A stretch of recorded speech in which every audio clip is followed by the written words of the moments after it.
Welcome. This video is going to discuss the idea of electron configurations. Electron configurations are just a shorthand way to show where the electrons of an element are found in the energy levels and orbitals. So the configuration that requires the least energy is the most stable for that atom, and it's called the ground state electron configuration. So ground state from Bohr's work, that's where the electrons normally hang out, and the configuration just meaning a shorthand way to show that. So there's three specific rules that determine an element's configuration. First one is the Aufbau principle, which that's a German word for buildup. And then the Pauli exclusion principle, and Pauli was the fellow who came up with this. And then finally Hunds rule, and as you might have guessed, Hund came up with Hunds rule. So we're going to look at these three rules and then show how to apply them to drawing both ground state electron configurations and another configuration called an orbital diagram. So the Aufbau principle says each electron occupies the lowest energy orbital available, which makes sense. If it takes less energy, that's where the electron will go. So there's Aufbau diagrams out there that show the orbitals in order from lowest energy to highest energy required. And remember, there's different energy levels and different orbitals at each energy level. So there's quite a few to choose from. And once you use the diagram a few times, or once you learn your periodic table a little better, you really don't need the diagram, but it's a good thing to use when you're starting out so you don't make simple mistakes. So each kind of orbital, remember we have S, P, D, and F orbitals, and they each have a different amount of energy. That's because each one gets squeezed a little further out from the nucleus, and further from the nucleus takes more energy. So the order of energy is S are the lowest energy, then P, then D, then F. And again, I remember this just with the expression, some poor dumb fool. All the orbitals of one kind have equal energy for that energy level. So, for example, all three p orbitals have equal energy within that energy level, or all 5 d orbitals have equal energy within that energy level. Not quite sure why I put s on here because there's always just one s orbital. But when you have 3p orbitals, say in level 2 or 3 or 4, they're all going to have equal energy. So generally, energy increases with n, but there is some overlap. Like when you look at the Aufbau diagram that I have on the next couple slides, 3D actually requires less energy, or 3D actually requires more energy than 4s. So 4s is going to fill up just ahead of 3D. So if we look at it here, this diagram is showing increasing energy along the y-axis. And then you see that 1s will be the first orbital to fill up because it requires the least amount of energy. Then you go up to the second orbital and 2s fills up. And then the 3p's, and that's why there's 3 dashes by the p because there's 3 different orbitals. And then the 3s and the 3p. But now before you fill up the 5 3d orbitals, you're actually going to fill up the 1 4s orbital. So each dash on here, you could sometimes think of it as a box or a room, a dorm room, but it's an orbital or sublevel, and each of those can hold 2 electrons. Another way this diagram is represented is like this, and the idea is that if you draw arrows from the upper right to lower left, as they've shown here, it will give you the sequence. And you notice it'll be the same sequence, 1s, then 2s, 2p, 3s, and then 3p, 4s, then back to 3d, 4p, 5s. So some people find that chart easier to follow. A lot of people prefer the first chart that I showed you, so that's the one I will typically use when solving problems. So let's move on to the second rule, the Pauli exclusion principle. What Pauli discovered is that each electron in an atom is spinning, much like the Earth spinning on its axis. An electron can spin either in what you can think of the forward and reverse direction, or clockwise and counterclockwise, but there's 2 possible directions for an electron to spin. And an orbital can only contain 2 electrons if they have opposite spins, because otherwise it's too much energy to contain in one space. So the 2 spins are represented by using an arrow pointing up and an arrow pointing down.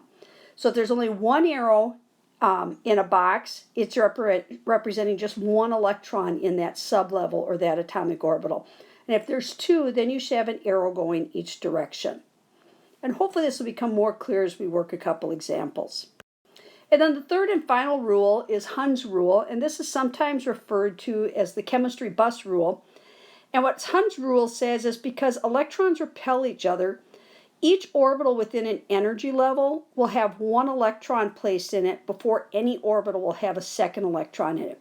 So with the s orbital, this really doesn't apply because there is only one s orbital within each energy level or on each floor. So you put in first electron and boom, the second electron comes in. But when you get to the p and the d orbitals and you have 3 and 5, or even with the f, 7 different orbitals, or 3 identical p rooms, dorm rooms, then each room will get 1 electron in it before you start doubling them up. And again, it's called the bus rule because if you have double seats on a bus, as passengers come on one at a time, they'll each take their own seat until somebody has to double up. So, first way we're going to look at for diagramming the first configuration is something called an orbital diagram. And it includes a box for each of the atom's orbitals, and each box can have an up arrow and a down arrow in it, or 2 total electrons. And then each box gets labeled with the principal quantum number, or the energy level, and the type of orbital it's representing. So if we look at an example of the orbital diagram for oxygen, the first thing we need to know is how many electrons does oxygen represent? And if you look on the periodic table, you see oxygen is element number 8. Sorry, I'm a little trouble getting my cursors here. So I have 8 electrons. And if I use the Aufbau diagram that we had back a slide or two, the first energy level is 1, and there's only an s orbital. And since I have 8 electrons, I can definitely fill that up with 2 different electrons. Now, instead of drawing my arrow like so and so, a lot of times it's drawn just with the arrow on the one side to make it a little easier to fit them in the box. So that's how I tend to draw mine. At any rate, I've just used 2 of my electrons, so I have 6 left to place. So that means I go out to the second energy level. And at the second energy level, the first orbital to fill up will again be the s orbital. So this is just a bigger s orbital than in energy level 1. And again, I have plenty of electrons left to place 2 electrons in there. So that's what happens. So now 4 of my electrons have found orbitals. So the next orbitals to fill up would be the 2 p's. And now I'm going to draw all 3 of them. And now Hunds rule comes into play because all 3 of these orbitals are going to get an electron each. And then I have 1 electron left over, and it doesn't matter which orbital I put it in. I'm just going to put it in the first because it makes it a little easier for my record keeping. I don't have that drawn very well, so let me see if I can do a little better on that.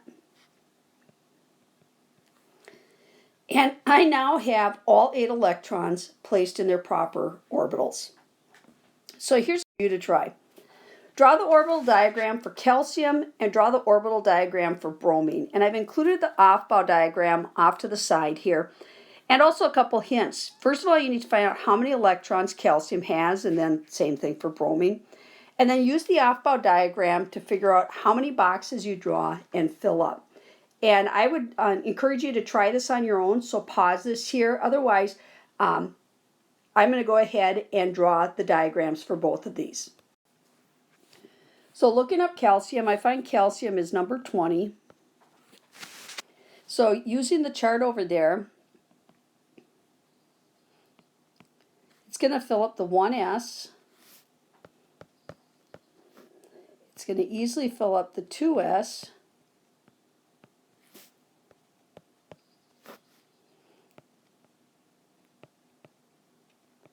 The 2p could take 6 electrons, which I have 6 electrons left, so I put all 6 in there.